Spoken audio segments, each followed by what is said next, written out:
తెలంగాణలో తెలుగుదేశం పార్టీపై ఏపీ మంత్రి నారా లోకేష్ కీలక వ్యాఖ్యలు చేశారు.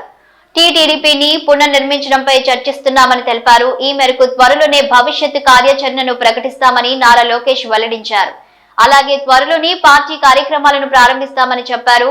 తెలంగాణ రాష్ట్రంలో సుమారు 1.6 లక్షల మంది టీడీపీ సభ్యత్వం తీసుకున్నారన్న నారా లోకేష్ పార్టీపై తెలంగాణలో అభిమానం ఉందని పేర్కొన్నారు. టీడీపీ ఎమ్మెల్యేలు కాకుండానే ఇంతమంది పార్టీ సభ్యత్వాలు తీసుకోవడం ఎంతో గొప్ప విషయమని తెలిపారు. దివంగత నేత ఎన్టీఆర్ 29వ వర్ధంతి సందర్భంగా హైదరాబాద్ లోని ఎన్టీఆర్ ఘాట్ వద్ద మంత్రి నారా లోకేష్ నివాళులర్పించారు. ఈ సందర్భంగా మాట్లాడిన ఆయన ఈ వ్యాఖ్యలు చేశారు. అదేవిధంగా ఎన్టీఆర్ ఆశయాలతో పార్టీని ముందుకు నడిపిస్తామన్నారు.